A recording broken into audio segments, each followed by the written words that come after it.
Thank you very much. Fascinating discussion. We're going to continue on a similar theme now.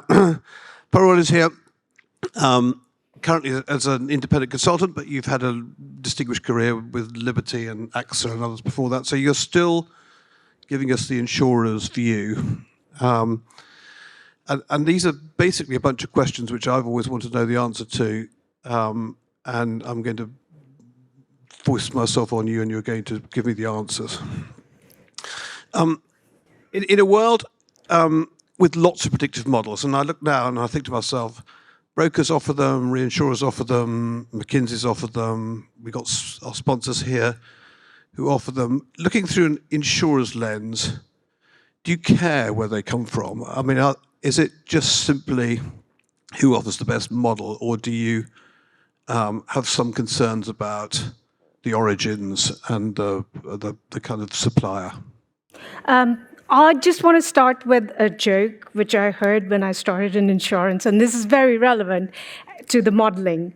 It's actuary, underwriter, and a biz dev guy are in a car, and they're driving. The underwriter has his foot on the brake, trying to stop, and the biz dev guy has the foot on the accelerator. And the actuary is looking through the back window, telling both of them where to go, which is the state of insurance modeling, very backward looking. Now, in the space of climate modeling that we're talking about, a lot of you gave very, very interesting ideas. Many of them are implemented when we make decisions on which vendor to sign up. One of the vendors that we work with, Prevasico, is here, in Liberty and AXA both. So there are a few things that we look at. Yes, the model provenance is important. We look at the methodology. We test against our other models and proprietary models the accuracy of the results, which will be in the pilot stages. We do go through pilots. And then we look at adaptability. And the fourth part, which not many people mention, but is relevant because I was the digital CDO of Liberty, is integration capabilities. Because of if we have to actually API it into our model and our environments, then we would want you to have the ability to integrate into these areas.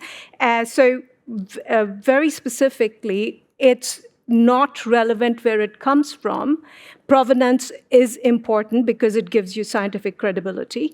And the methodology and explainability is a huge tick from our actuaries and underwriters, because it stops some of the fights which happen if it's not explainable.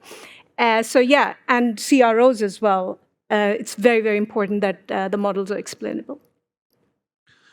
And the previous panel discussed this too. What's the balance in your mind between the tried and tested and the new heavily R&D based models? And what I mean by that is, back to your actuaries on the rear view mirror, that's the kind of default setting for the insurance. You know, it's worked before, that's fine by me, let's go traditional. But that doesn't really cut it, particularly when it comes to climate and the future effect of climate. What's the balance? So what happens with the traditional models is they form the baseline. And also there is a great deal of regulator familiarity with those models. So if they're not there, you will have questions from the regulator. What we find with changing climate risks, there is a need to augment the baseline model with information and also build some proprietary information on top of it, or proprietary model, because that's the competitive advantage. Whatever is commercially available can be available to all of your competitors. What you bring in as a point of insights, maybe hire climate scientists like Ruth, they bring in insights which are novel to your company. And that proprietary bit makes it more powerful. And your capital allocation, therefore, and your profitability becomes higher than the competition market. This leads on to the next question, which is, it's not like there are plenty of sources, but there is heavy dependence on not that many modelers. We come back to talking about them in this event. if all you insurers are using the same models, how do you end up differentiating yourself? What's the balance between relying on a model and the stuff that you have to do yourself in order to be able to differentiate yourself? Well, there most of the time, and two of the insurers that I worked in, AXA had AXA Climate. And what I found really interesting in AXA Climate is that they, in some of the risks, used to supplement data with drone data, which was as the event was live. And that was for giving really granular information about the state of the physical assets that were covered by AXA. That was hugely valuable for AXA XL, which was part of the AXA group as such.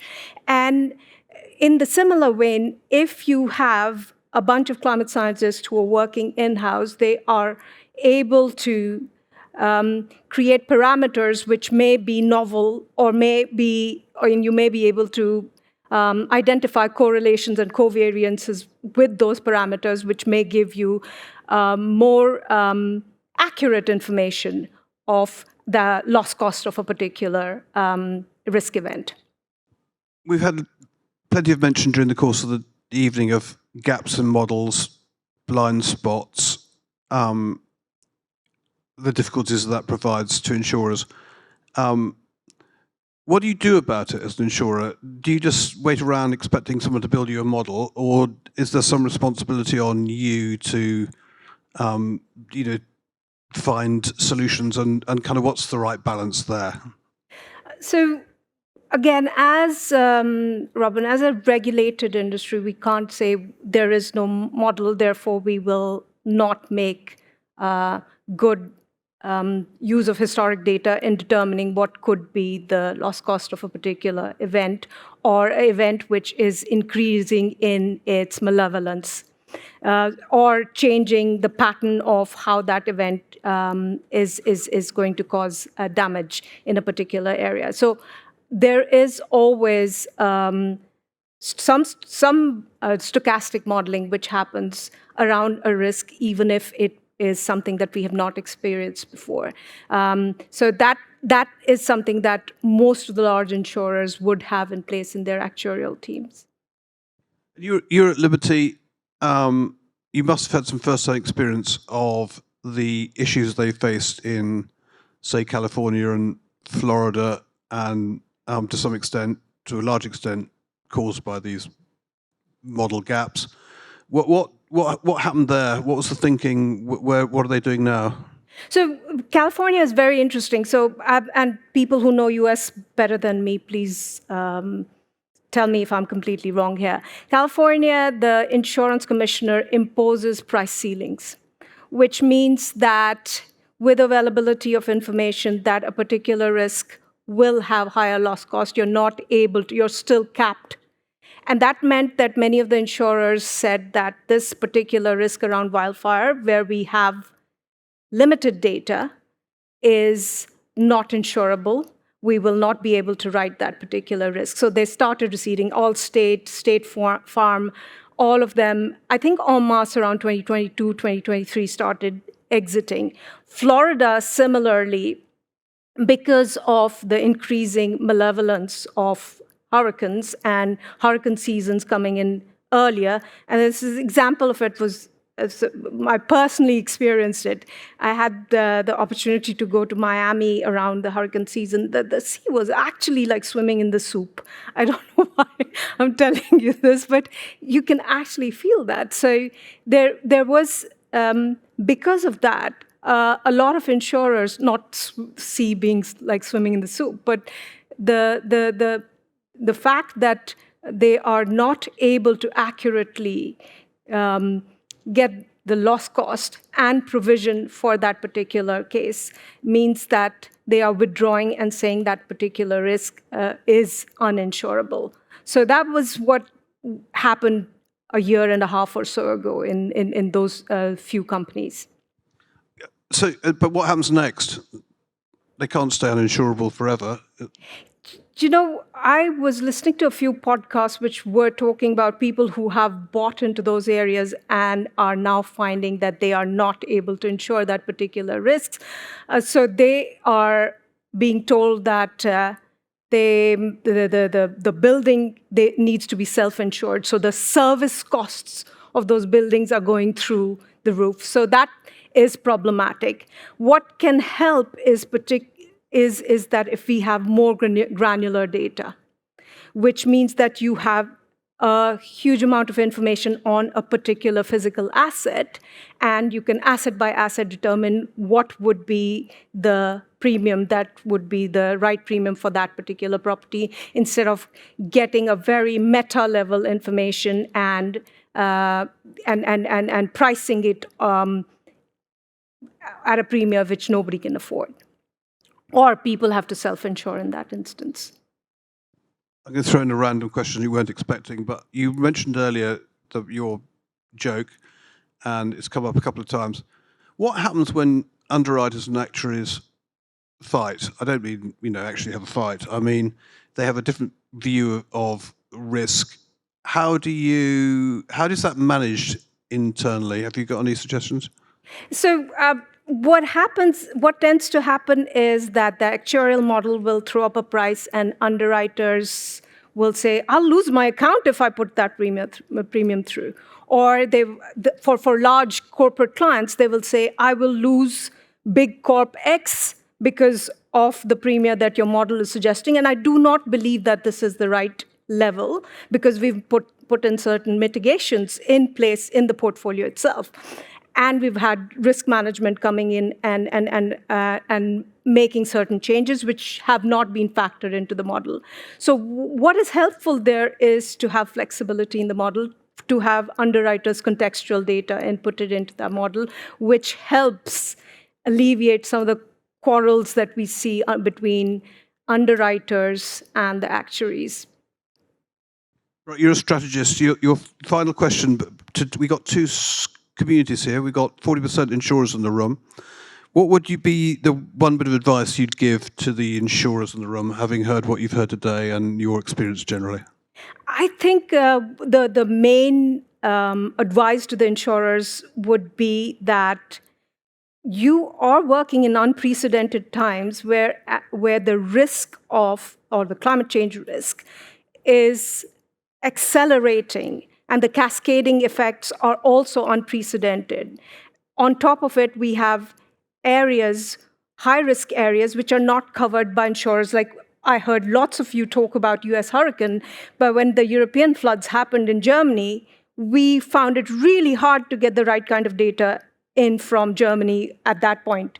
So I would say that as insurers, it's incumbent upon us to actually seek out models which may not be traditional models that you use. So IPCC scenario modeling, which they do for climate change, could be a source of data for you to do simulations.